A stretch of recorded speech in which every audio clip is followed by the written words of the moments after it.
है मसीह का प्यारा वचन, ये है वचन प्यारा। परमेश्वर के धन्य नाम की महिमा हो। प्रभात मनन के सत्र 2201 में आप सभी का बहुत ही विनम्रता के साथ स्वागत करता हूं। आइए आज का मनन के लिए हम एक और बार पढ़ते हैं याकूब अध्याय 1 पद 6 और 7। और विश्वास से मांगे और कुछ संदेह ना करें, क्योंकि संदेह करने वाला समुद्र की लहर के समान है जो हवा से बहती और उछलती है। ऐसा मनुष्य ये ना समझे कि मुझे प्रभु से कुछ मिलेगा। कल के हमारे मनन एक प्रश्न के साथ हम समाप्त किए थे। प्रश्न यह था कि यदि हमें यीशु मसीह के पवित्रता में बढ़ने की उपलक्ष्य में और जो काम प्रभु हमारे जीवन के द्वारा निर्वाह करना चाहता है उसी की परिप्रेक्ष्य में ही प्रार्थना करनी हो, तो क्या हम हमारे जीवन के अन्य आवश्यकताओं के लिए जो इस संसार में जीवन बिताने के लिए हमें अनिवार्य है, प्रार्थना करने से प्रभु उत्तर नहीं देगा क्या? मैं इस विषय को पहले सैद्धांतिक रूप में आपको समझाना चाहता हूं और उसके बाद प्रायोगिक रूप में। प्रभु यीशु मसीह ने जब प्रार्थना करने के लिए सिखा रहा था, प्रभु की निम्न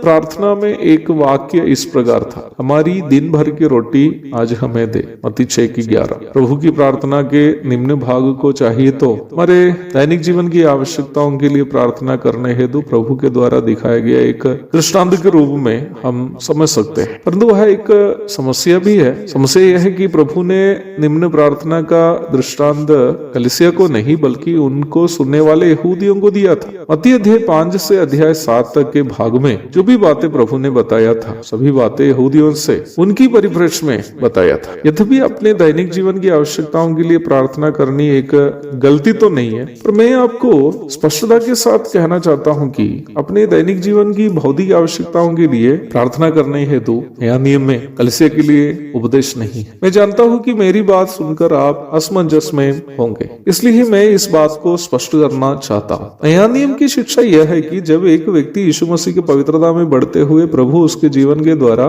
जो काम कराना चाहता है उससे निम्न व्यक्ति अपने जीवन से होने देता हो, इस संसार में जीने के लिए उस व्यक्ति की जो भी अनिवार्यता है उन अनिवार्यताओं को प्रभु पूर्ति करके उन्हें देगा। मैं एक छोटा सा उदाहरण इस परिप्रेक्ष्य में आपको बताना चाहता हूँ। प्रभु की अगुवाई में जब हम कटिहार पहुंचे तो हमारा पहला बेटा मात्र 1.5 वर्ष का था। कटिहार में उन दिनों में कोई बढ़िया स्कूल नहीं था। 2 क्रिश्चियन स्कूल जो थे दोनों हिंदी मीडियम भी था, परंतु हम उसके बारे में ज्यादा चिंतित नहीं थे। बस इतना सोचा कि बच्चा जब स्कूल जाने का उम्र का हो जाएगा तो प्रभु कुछ रास्ता जरूर खोलेंगे, नहीं तो जो स्कूल उपलब्ध है उसी में ही पढ़ा देंगे। यही हमारी सोच थी। मेरी याद सही है तो हम कभी भी एक अच्छा स्कूल के लिए प्रार्थना कभी नहीं की। पर मैं आपको बताना चाहता हूँ कि जैसे ही मेरा बेटा स्कूल जाने का उम्र का हो गया, उसके ठीक 1 वर्ष पूर्व डॉन बॉस्को नामक विख्यात कैथोलिक स्कूल कटिहार में खुल गया। मेरे तीनों बच्चे एडमिशन के पूर्व जो